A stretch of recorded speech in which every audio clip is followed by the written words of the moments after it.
حضرت عمر فاروق رضی اللہ تعالیٰ عنہ خادم سے کہنے لگے بوڑھی سے پوچھو. تو پوچھا اماں السلام علیکم. وعلیکم السلام.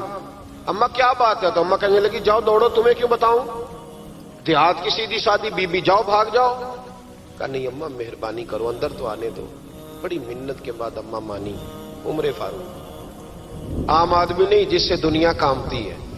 حضرت عمر اندر گئے. اماں کیوں پریشان ہو؟ تو اماں کہنے لگی تمہیں کیوں بتاؤں, میرا اپنا دکھ ہے. چل اماں بتا دے, تیری مہربانی. اماں کہنے لگی میں ایک بیوہ ہوں, بے اولاد ہوں, کوئی میرا سہارا نہیں. مجھے عمر فاروق سے بڑی شکایت ہے. میرے اوپر 25 دینار کا قرضہ چڑھ گیا ہے اور 3 دن ہو گئے میں نے روٹی نہیں کھائی, اور عمر نے میری خبر نہیں لی. حضرت عمر کو پتہ چل گیا لوارث ہے, اس کا کوئی 2 4 10 ہزار ووٹ کوئی نہیں. یہ کوئی میکے سے 6 مربے نہیں لے کے آئی, ایک اکیلی تنے تنہا. اور بھائی جب اللہ کا خوف ہوتا ہے تو پھر انسان ان غریبوں کو بھی مناتا ہے. پھر ریڑھی والے کی بھی اہمیت بڑھ جاتی ہے, پھر رکشے والے کی قدر بھی بڑھ جاتی ہے. حضرت عمر فاروق رضی اللہ تعالیٰ عنہ کہنے لگے اماں عمر سے شکوہ ہے؟ کہاں؟ جناب عمر کہتے ہیں میں نے ایک جملہ کہا تو اماں نے تو مجھے لاجواب کر دیا. میں نے کہا اماں عمر کو کیا پتا کہ تو بھوکی ہے اور مقروض ہے, اسے کیا خبر؟ تو اماں کہنے لگی کیا کہا تم نے؟ عمر کو خبر نہیں, اسے پتا نہیں؟ تو عمر سے کہو نا چھوڑ دے حکومت, اس کے حوالے کرے جو خبر رکھ سکتا ہے. کیوں بیٹھا ہے پھر؟ ہمارے حکمران کہتے ہیں ابھی میں صدمے میں ہوں, نکلوں گا تو بات کروں گا. نہ ادھر ادھر کی تو بات کر, یہ بتا کہ قافلہ کیوں لٹا. مجھے رہزنوں سے غرض نہیں, تیری رہبری کا سوال ہے. ہاں تجھے جواب دینا پڑے گا. حضرت سیدنا عمر فاروق رضی اللہ تعالیٰ عنہ سے اماں کہنے لگی نہیں خبر رکھ سکتا تو حکومت کیوں کرتا ہے, چھوڑتا کیوں نہیں؟ تو حضرت عمر کہتے ہیں میں کانپنے لگا. دوڑے گئے جناب عمر. میں نے کہا اس اماں کا 6000 ووٹ نہیں کہ اس کی قدر کی جائے. یہ اماں کوئی بہت آکسفورڈ یونیورسٹی کی ڈگری ہولڈر نہیں کہ اس کی بات مانی جائے. ایک لاوارث اور بیوہ بی بی. عمر دوڑے گئے, گھر سے اناج کا تھیلا کندھے پہ رکھا, 25 دینار بھی لیے, پکا پکایا کھانا بھی لیا. خادم کہنے لگا حضور مجھے دے دے میں اٹھا لیتا ہوں. تو حضرت عمر فرمانے لگے چل وعدہ کر قیامت کے دن بھی میرا بوجھ اٹھائے گا. کہنے لگا جی نہیں وہاں نہیں اٹھا سکتا. فرمایا پھر آج بھی نہ اٹھا, مجھے ہی اٹھانے دے, یہ میرا بوجھ ہے تو مجھے ہی. اماں کے سامنے 25 دینار بھی رکھے. پھر اماں کو حضرت فاروق اعظم نے 2 مہینے کا راشن بھی دیا, پھر پکا پکایا کھانا بھی دیا. معمولی آدمی کی بات نہیں کر رہا, 24 لاکھ مربع میل کا حکمران. حضرت عمر مدینے میں بیٹھ کے کبھی للکار دیں تو کیسر و کسریٰ کی ٹانگیں کانپیں. جناب عمر فاروق رضی اللہ کھانا کھلا کے اماں چارپائی پہ تھی تو عمر نیچے بیٹھ گئے. کہنے لگے اماں چل عمر کو معاف کر دے, چل چل جانے دے, کوئی عرض نہیں, بیچارے کو پتہ نہیں چلا. تو اماں کہنے لگی تو نے پھر عمر کا ذکر چھیڑ دیا. بیٹے میرے گھاؤ بڑے گہرے ہیں, میرے زخم بڑے سخت ہیں, کلیجہ پھٹے تو تجھے دکھاؤں کتنی تکلیف میں ہوں. میں تو پکا ہوا پھل ہوں, کسی وقت بھی دنیا سے چلی جاؤں گی. میں نے عمر کو معاف نہیں کرنا. جب میں قبر میں جاؤں گی نا, نبی کریم علیہ السلام آئیں گے تو میں عمر کی شکایت کروں گی. میں کہوں گی حضور اس سے پوچھئے یا رسول اللہ بیوہ اور بوڑھی کا خیال ہی نہیں کیا. تو آپ کے غلام کہتے ہیں میں نے عمر کو کبھی اتنا روتے نہیں دیکھا جتنا آج روئے.